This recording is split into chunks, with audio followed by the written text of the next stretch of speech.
What's up, everybody? Jeff Sintel. It's another Wednesday night. That means back porch. Before the hedges, we're talking about all things about the Georgia Bulldogs football program. Before those young men get between the hedges, that's why we're aptly named Before the Hedges. Brought to everybody by Kroger, those good folks at Kroger. Get on those click lists, get in those dedicated lanes, get your shopping done, and return your life back to normalcy. Grab back control of your life through Kroger. A lot of stuff to get to today. I think I want to start with I had a chance to chat with recent Georgia commit Brock Bowers recently, and it was right after he made his commitment. I wanted to save those comments for our program tonight. And I tell you what, this is a different young man. I don't know if I've really ever heard a Georgia commit, 5+ years of doing this, really articulate maybe one of the major catalysts or the major agents for why he chose Georgia in this specific way. We had a conversation with Brock Bowers. Before we get into that, I want to say thank you to Facebook. Thank you to YouTube. If you can hear me okay, let me know. If you're on your back porch enjoying a Wednesday night like I am, let me know. Everybody at YouTube, hope you guys are having a great evening as well.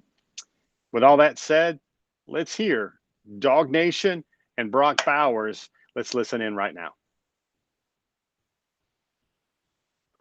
Was there any reason why yesterday, Brock? What was the reason why you decided to let it out yesterday? I mean, there wasn't really like anything like special going on or nothing. I just like thought it. I don't know. I just like felt ready to get everything over with. I kind of like started to know like the week before, and I was just kind of like I just slept on it for a couple of days, and then Friday I talked to the coaches and everything there, and then I talked to Coach Hartley and Coach Smart, and then I was just like, I'll release it Monday, just to make it easier. So. What was Kirby's reaction? I think Hartley messed them a little bit before. Cause he was like, I thought you were calling me to tell me like that you were going to Washington, and I was like, nah, I'm coming there. So he seemed pretty happy about it too. So they were trying to play a joke on Hartley. You were trying to play a joke on Smart. Who was it? I think Hartley said something to Smart that made him think that I was going to Washington. Oh man, so he was belly aching when you talked to him, right? Yeah, I mean, it was good though. It was good. Brock, what was the main reason? I guess from listening to you in your last two self-guided visits, was it really between Washington and Georgia, and what was the difference for the Bulldogs? I think because like at both places, like the people were great, and I think just the main thing that made it different is just like not being in a big city like that, and just being able to enjoy myself outside of football too, like just looking like bigger picture, just being able to like get out of practice and just like kind of chill instead of having to battle a bunch of people in the city. You, I hear you're a fisherman. Are you a hunter? What else do you do? Outdoors? Yeah, I mean, are you an outdoors guy? Yeah, I like to hunt. That's my main thing. I'll fish sometimes, but it was actually opening weekend this weekend out here, or like last weekend. So. What'd you get? Did you hunt turkey? Did you hunt deer? What did you hunt? It was opening deer, so I just shot like it was pretty small. It was nothing to like brag about or anything, but it was like my first one in like 4 years because like I've had football, so it's hard to get out. Brock, is football done for you? I guess you're just going to work and train. What's that look like for you? Yeah, I mean, we're still hoping for a season in January, but we'll see what happens there. So. You're not going to enroll early, right? No, I don't think so. I think I'm going to stick out my senior year. Yeah. Brock, if you could think about when you actually knew, what was the reason? What was it when Georgia, I guess legged it out? What was the reason why? Do you remember the exact?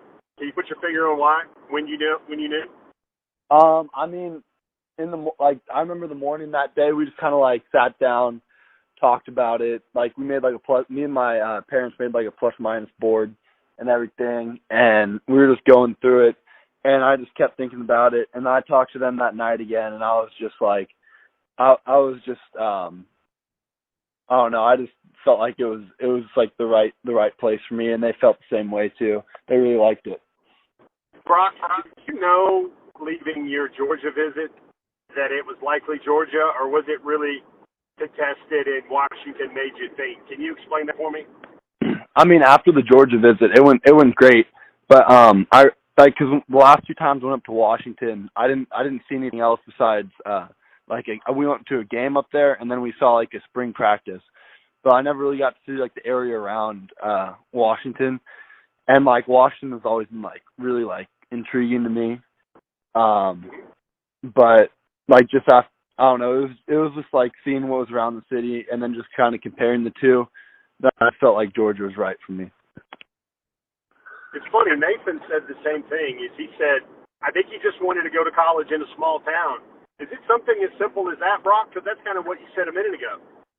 Yeah, I mean, it was it's like all the people at Georgia and surrounding the program are all great, and then obviously you're gonna be winning there, and you're playing the SEC and everything. But yeah, and then also like that plays a big factor too, because I don't know, it's just kind of like what I grew up like in, kind of, and I just kind of like it better than having to just be around a ton of people in like a big city like that. Do you see what's going on in the world and see Pac-10 folding up, Big Ten folding up, but like the SEC still trying and plugging away and chopping and wood and trying to play? Does that make an impression on you about how important football is to where you're going? I mean, yeah, that was kind of another thing. Just all like the stuff that was happening in the Pac-12 with like the demands and everything. It was just kind of like weird. And then like in that, I don't know, like the SEC, just like football had everything down there in the South and everything. So that was cool. Okay. What did you think of Hartley's edit where he was Barry Bonds hitting the home run? What did you think of that? Oh, that was really funny to me. I was dying for that. Brock, do you see yourself, if they have visits, do you see yourself taking your 5? Do you see yourself getting an official to Georgia if they allow it? Or where are you at with visits? Do you think you're done, or are you gonna try and take visits if you can, or do you not want to complicate things? I mean, I don't really know if I want to complicate anything. I don't know. I'm just I don't know. I'm just kind of feel done with it and everything. Because like when I committed, I kind of wanted it to be like kind of final, just like one play. That's why I was waiting. All right, guys, that is Brock Bowers. I think that's like about 6 good minutes. You'll see more of that interview and read more of that interview tonight on the pages of DogNation.com. It's about 6'3", like I said, about 225. He will not enroll early. Really just came down to like a country music song, sort of. He wanted a small town, wanted a place where he could chill and have a life outside of practice. It's just a different way of doing that. I think you'll read from me later tonight, and I've said early in the program, I don't think I've ever really heard a recruit make mention and convince me that one of the reasons he chose Athens was because Athens was a small town. And, you had to compare that to Napa, where he grew up in, and also Seattle, which was the campus of the University of Washington. Joseph Kennedy, man, thank you for the hair gel comment. I need to work on a hair gel sponsor. That's probably something that my man BJ Sweeney should get involved in. Thank you to everybody so far that's joined in. Jerry Popham, wanted to send a special shout out to you. Everybody on talking about recruiting, everybody talking about Corey Foreman, Robert Reynolds, how are you? How's everybody on Facebook? Let me jump over here to YouTube. Michael Porter, how are you? Tawny Glover, how are you? Keith Simmons, how are you? So, we're going to kind of rip through a lot of things on our show today. I think maybe the things to come in mind right now is everybody's kind of reacting to the postponement, which it's just cancellation, folks. I don't think they're going to play in the spring. I'm talking about the Pac-12, and I'm talking about the Big Ten. What does that mean? It looks like Sun Belt's going to marshal on. So will the ACC and the SEC for now. Today certainly would have been a good day for a schedule drop from the SEC as well, but it was the Big 10 so far, the Big 12 so far today. And, lots of things to look at there in terms of, who plays in the spring. Well, the early enrollees that are at those schools, like the Pac-12 schools and also the Big 10 schools, will they have eligibility? Yeah, they will, because it's the same thing as them participating on the team, playing in spring practice. If everything goes according to their current plan and they do play in the spring, then those early enrollee freshmen would be available to play in the spring the same way they could participate in spring practice or on their spring games. Reminder, they are part of the team. They are enrolled in school, so they would obviously have the ability to play in the spring. And for a lot of those programs, you're looking at what I would call the nefarious precaution or preposition of looking at Georgia. Looking at these schools, not Georgia, playing a spring practice or having a spring season, normally when they would have spring practice, and then also playing a fall schedule.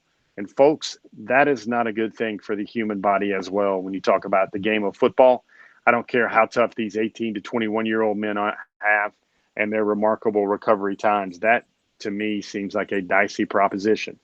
Speaking of things, I want to take a look at the Georgia commitment board. It's +1 today after the commitment of Brock Bowers on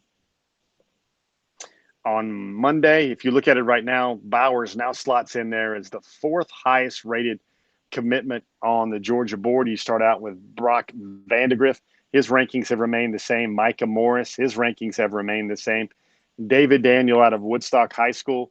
You guys might know that, as that's the community where I live. A little bit of off the field news to report with Woodstock High School. They have decided, when they did go to school last Monday, they have decided, due to 14 confirmed cases and also 15 pending cases due to symptoms and tests, they have decided to go digital learning right now. They've pulled out of day-to-day in-class, face-to-face instruction until at least August the 31st. Now, that's Woodstock High School, where David Daniel goes to school. Moving right along, in number 4, you see that name up there. That is Brock Bowers, the talented young man out of Napa, California. He's a new name on the commitment list right there for the University of Georgia. Lavassier Carroll, his rankings have stayed the same. Dylan Fairchild, but folks call him Man-Child. His rankings have stayed the same. Coming up next on the list, I believe you would have Elijah Judy out of Northeast High School in Philadelphia, Pennsylvania. Elijah Judy is ranked as the nation's number 160 overall prospect.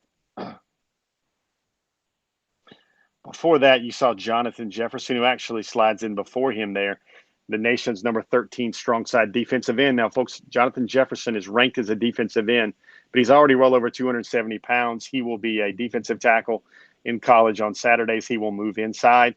Elijah Judy, as mentioned before, number 166 overall. Jamon Dumas Johnson, he's the same. Chaz Chambliss is the same. The only 2 changes are Georgia's lone 3-star commits, which would be Adonai Mitchell out of Antioch, Tennessee. He's now living in Texas. He moves up 1 spot to the nation's number 369 overall prospect. The same can be said for Jared Wilson. He moved up 1 spot, so we got 1% better over the last week on the 24/7 Sports composite rankings. You have Jared Wilson, who was a flip from North Carolina and an original commitment to the University of Georgia. Now, the news with Bowers, if you guys are smart and astute this Wednesday evening, you know that commitment off the top targets list means you open up a slot for a new name on the top targets list. And maybe we're still able, I think, in my mind, to go 13 or 2. And I don't think the top targets list will remain the same accordingly. I think it will shrink with the next couple of commitments coming down the track. But number 13, we've got him there ceremoniously every week. Perhaps if somebody wanted to argue that I'm doing something quite like Brandon Adams would do in trying to speak something into existence for that fan base, or at least the possibility of Mason Smith out of Louisiana. Going to be certainly hard for Georgia to beat LSU there, but I would think that Georgia would probably have an edge over every other school chasing Mason Smith right now, except for those LSU Tigers. The new name on the list this week is Malcolm the Jet Johnson. He recently established his top 5. Georgia was in that top 5. He's out of St. Stephen's and St. Agnes in Alexandria, Virginia. The new name this week on the list. Of course, the addition of a new name also means that all the other names on the list likely move up. That's just the case there with Kamari Lassiter out of American Christian. He's expected to make his commitment in the month of August or early September as well. Number 10, that's a name that everybody might think that this traction with the Big Ten might allow Georgia to get back in there as well, or get in stronger and deeper in there with Donovan Edwards out of West Bloomfield High School in West Bloomfield, Michigan. That ranking goes up. Number 9, Shamar Turner. That's the talented defensive end edge, defensive line hybrid. Could see him playing some tackle as well. He's already a very big young man out of DeSoto, Texas. He's moved up this week.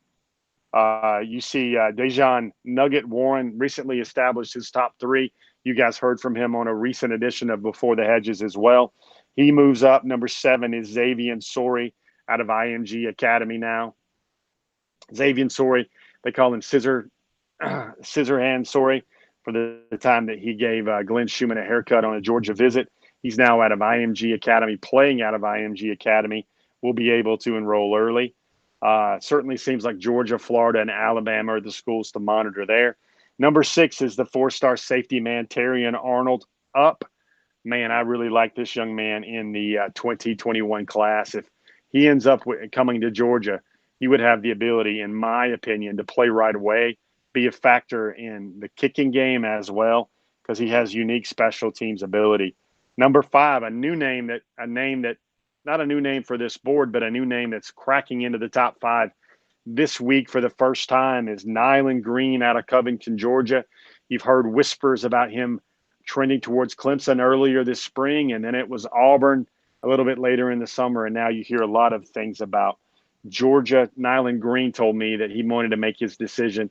He kind of estimated it or ballparked it a little bit. He told me that he wanted to make his decision sometime around the middle of the season, the middle of the Georgia high school football season. I certainly feel that's a timeline that could move up.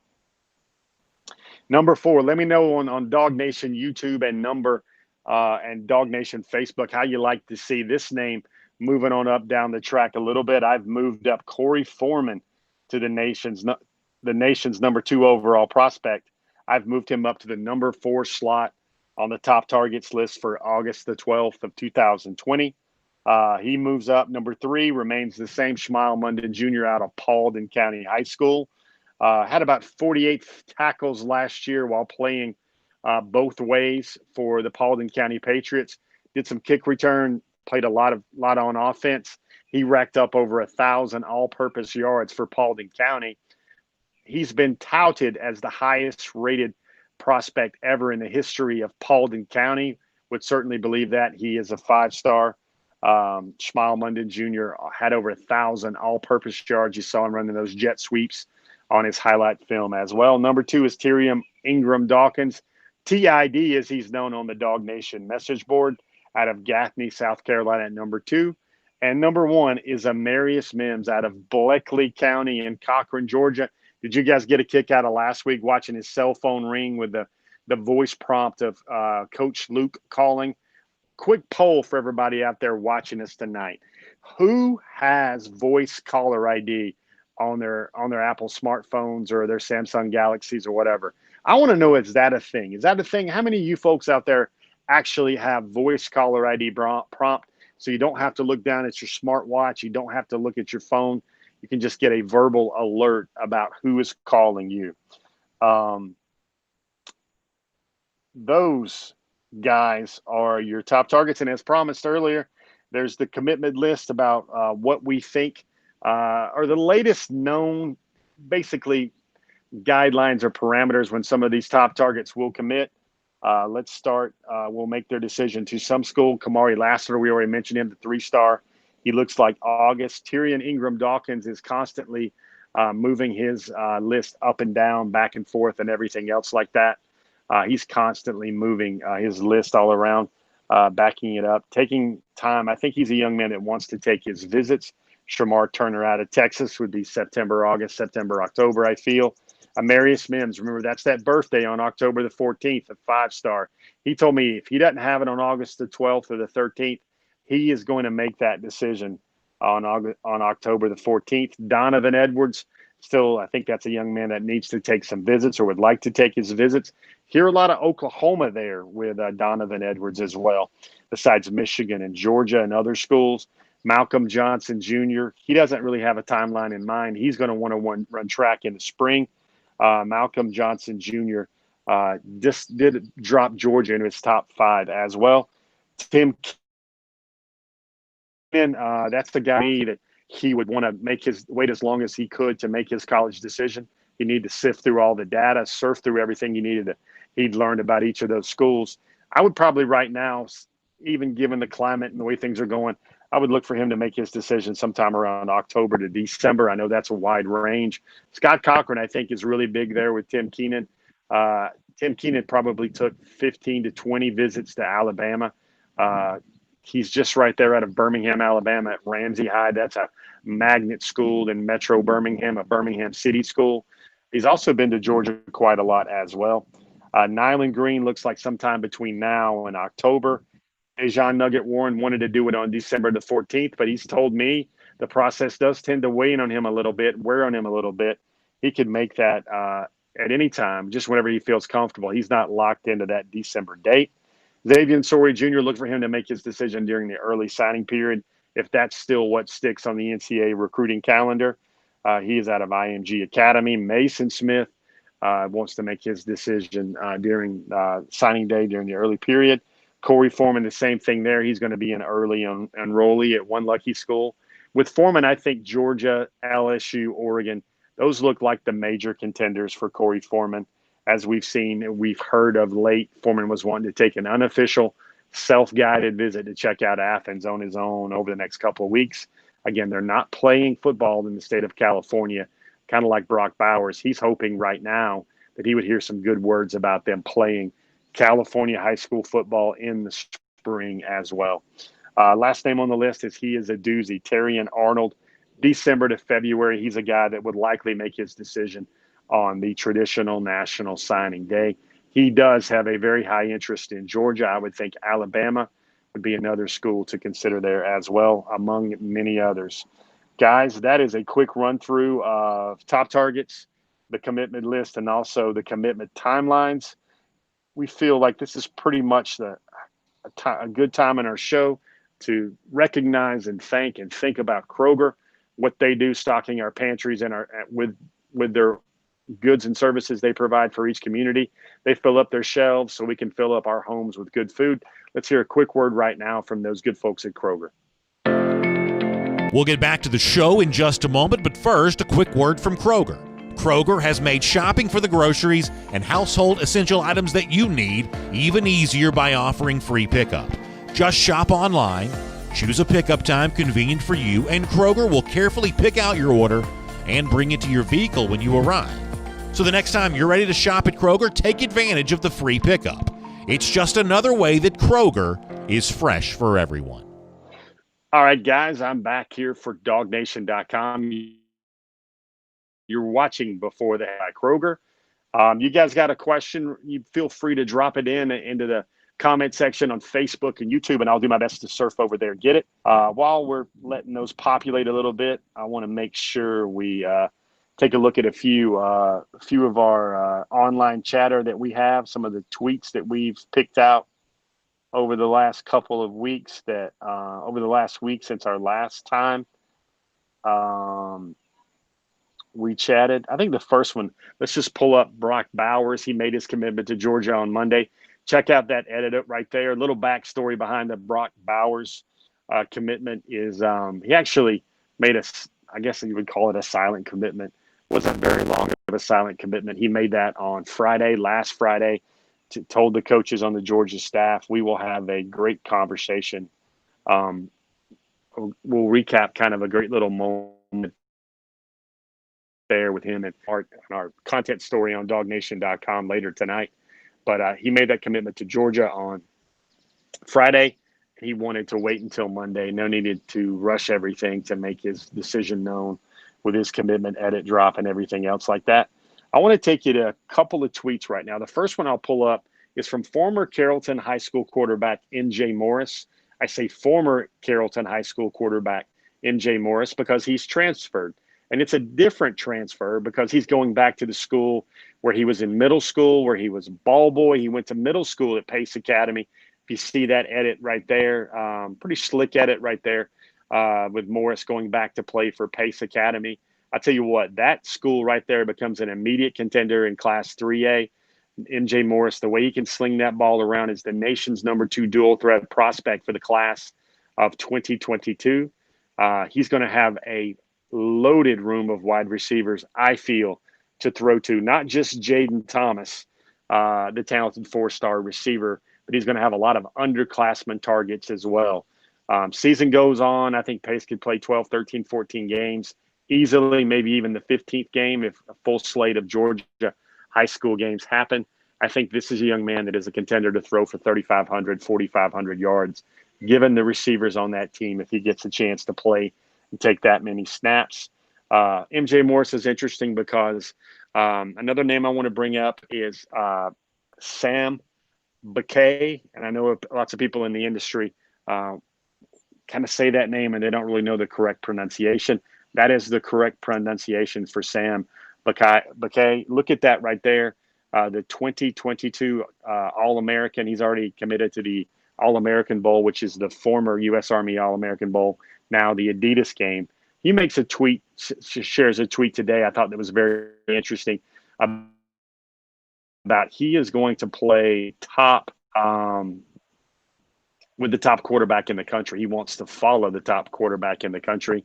One of the things I see scrolling across my phone as I'm doing this live show right now is the NCAA has now granted an extra year of eligibility for anyone that doesn't play in 50% of their games this fall or this spring due to any COVID-19 concerns. So that's an interesting time element, which kind of confirms what we thought the NCAA was going to do. One of the tweets I want to also pull up here, going back to Brock Bowers, it's one from Todd Hartley. I think this was a very clever animation gift.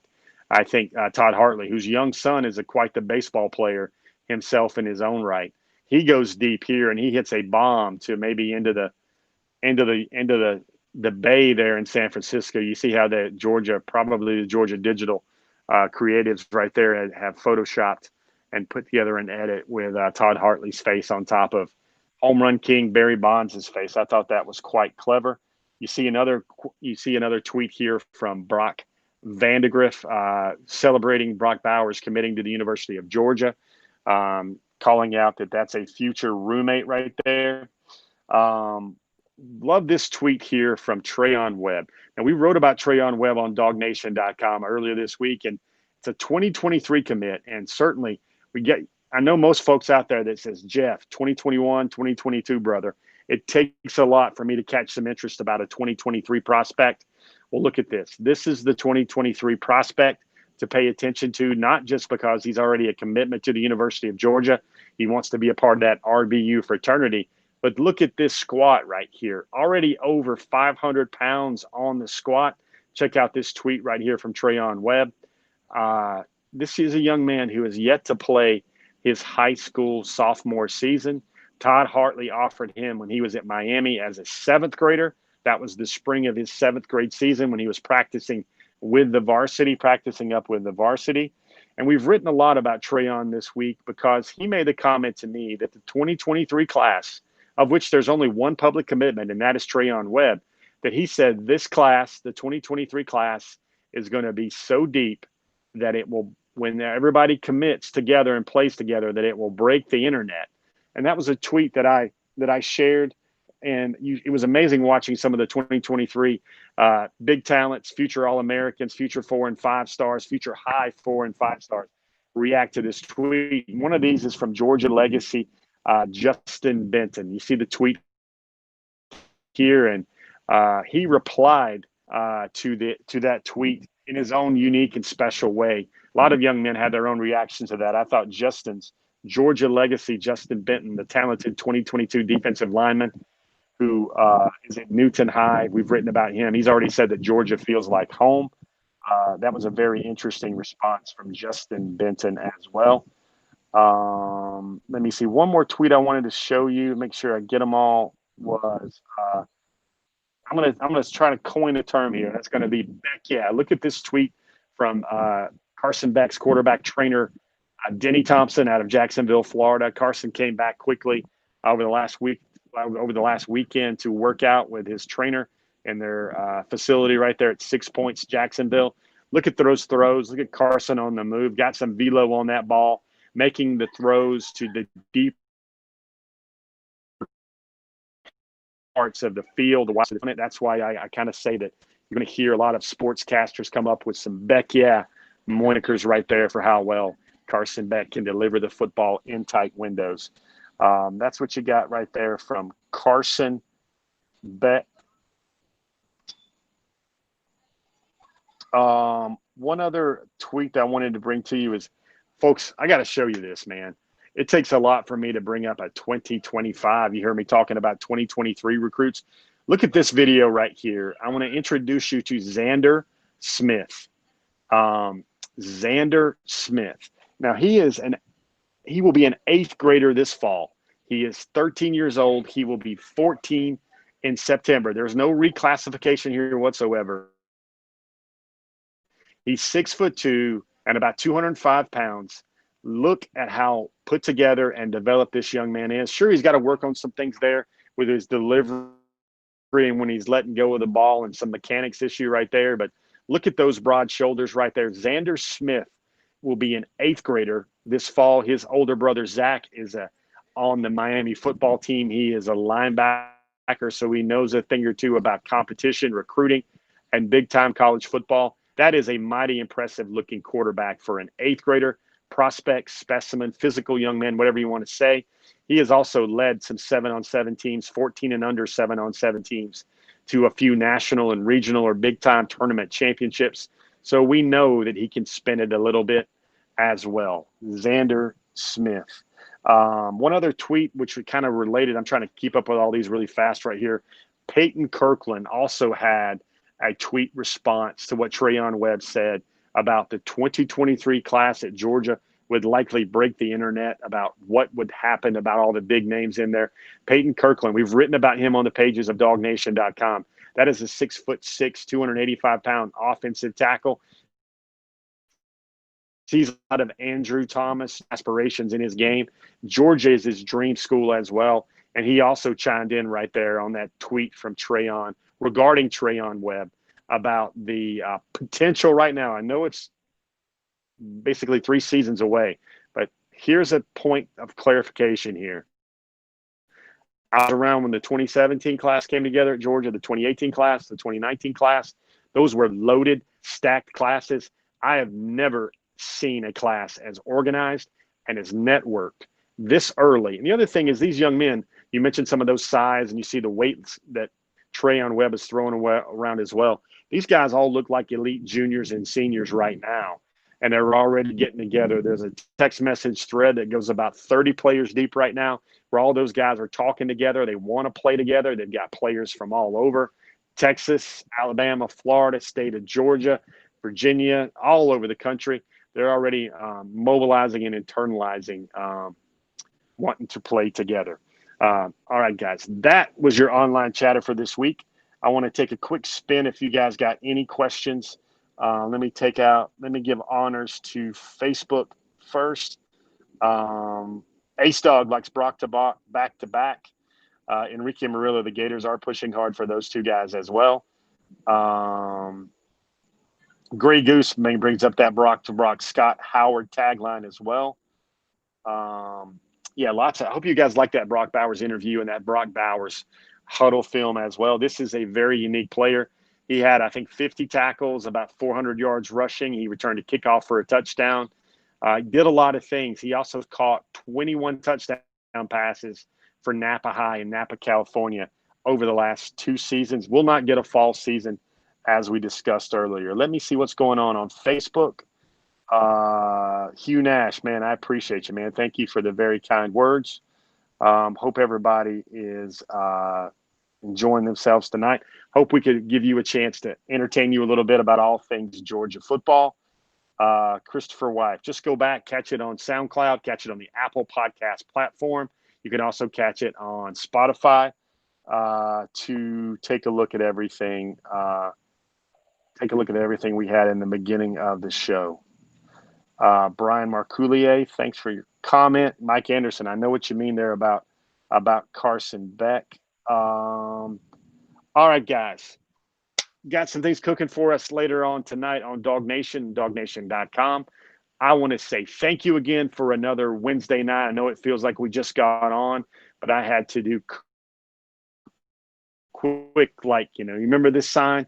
Quick hurry up, no huddle offense right there. Had to get through a lot of material. Also wanted to make sure I gave you guys a little bit more time in the rest of your evening, besides just talking about Georgia recruiting all day. We got stories to write and everything else like that. From everyone here at dognation.com, I want to say thanks for you guys checking in and hanging out with us on the back porch for another Wednesday night live. We call it Before the Hedges on dognation.com. Thanks to YouTube, thanks to Facebook, and thanks to everybody for joining us again. We'll see everybody again very soon on the pages of dognation.com. You, your family, and your loved ones have yourself a great evening tonight, and we'll see you for Cover 4 tomorrow.